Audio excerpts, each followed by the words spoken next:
Kita sudah punya kesepakatan mengenai tata cara mengekspresikan atau tata cara untuk memakzulkan presiden dan wakil presiden. Nah, itu namanya mekanisme impeachment, sudah diatur di konstitusi. Gitu loh. Caranya itu pertama ada alasannya, kedua ada proses proseduralnya.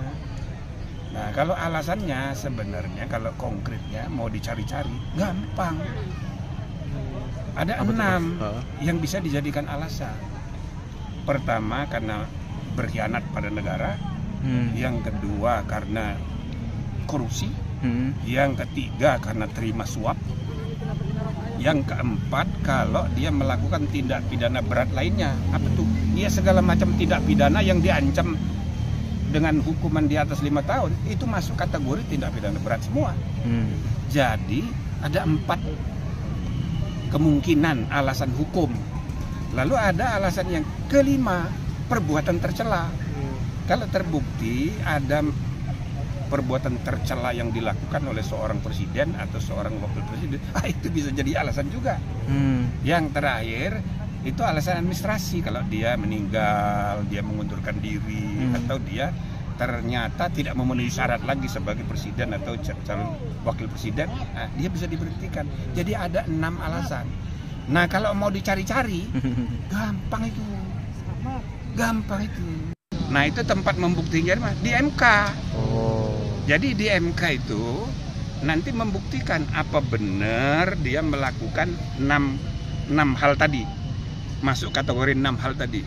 Kasusnya apa, buktinya mana. Kalau terbukti bisa jadi, pasti setuju MK-nya. Apalagi MK itu ada 5 kewenangan, 2 yang belum, 3 yang sudah banyak. Judicial review, perselisihan hasil pemilu, sengketa lembaga negara, itu sudah banyak. Tapi 2 belum, pembubaran partai sama impeachment. Ya pasti senang tuh 9 orang kalau ada kasusnya. Nah, tapi ada tapinya. Ayo mesti dengar nih, biar nggak terlalu semangat. Nah, prosedurnya bagaimana? Prosedurnya itu harus mulai dari DPR. DPR lah yang harus memutuskan lebih dulu tuntutannya, baru dibawa ke MK. Nanti kalau sudah diputuskan MK, dibawa lagi ke MPR, diajukan oleh DPR. Nah, jadi langkah pertama harus beres dulu di DPR. 2/3 kali 2/3 harus setuju dengan tuntutan, dengan berbagai alasan dan pertimbangannya untuk dibuktikan tadi. Gitu loh. Nah, sekarang 2/3 di DPR itu siapa? Kim Plus apa mau? Jadi jangan tanya jangan tanyanya kepada Kim Plus, koalisi permanen. Yang ketuanya adalah Ketua Umum Partai Gerindra. Yang Ketua Umum Partai Gerindra itu adalah Presiden Republik Indonesia. Jadi kalau ada orang mau mempersoalkan wakilnya, gampang itu, tapi tanya dulu dia. Iya kan? Nah, ini kan belum apa-apa, dari Golkar aja bilang lah nggak ada kasus kok. Iya, nggak ada persoalan. Nah, jadi kira-kira seandainya dari Partai Gerindra, kalau ditanya diem aja dia, netral, itu berarti ada apa-apanya itu. Kan? Tapi saya rasa karena yang memilih wakil presiden itu adalah Ketua Umum Gerindra sebagai calon presiden, yang memilih Gibran itu dia, ya kan? Saya rasa dia akan melindungi wakil presiden. Gitu loh. Ya kan, apalagi wakil presiden ini putra dari mantan presiden ketika dia menjadi anggota kabinetnya. Jadi dengan semangat Presiden Prabowo untuk merangkul semua mantan-mantan, saya rasa itu tidak mungkin.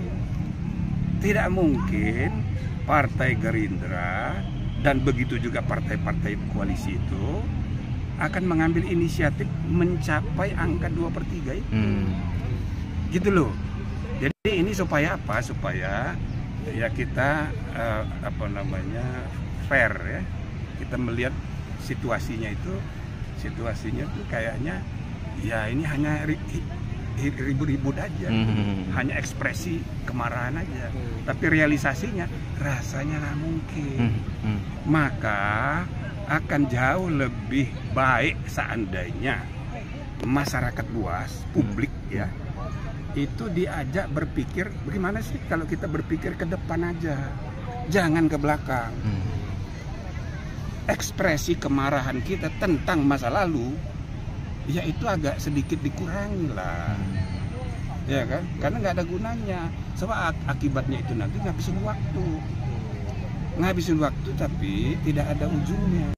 Maka perhatian masyarakat kita akan tidak terpusat kepada kinerja pemerintahan yang sekarang. Jadi setiap kali ada kemarahan kepada keadaan, yang jadi sasaran tembak itu Jokowi dan keluarganya. Ya kan begitu. Nah ini tidak sehat. Kita lalu tidak fokus memberi pengawasan efektif ya kepada kinerja pemerintah yang sekarang. Kininya apa? Ya kita harus, ini kan tidak selalu benar ini pemerintahan Prabowo Gibran ini. Ada saja kelirunya, tapi nggak ada yang kritik. Semua kemarahan itu ke masa lalu. Jadi saran saya melalui semangat Idul Adha ini, mari kita ya sedikit mengorbankan kepentingan pribadi kita, mengorbankan sedikit perasaan kita untuk menata masa depan yang lebih baik.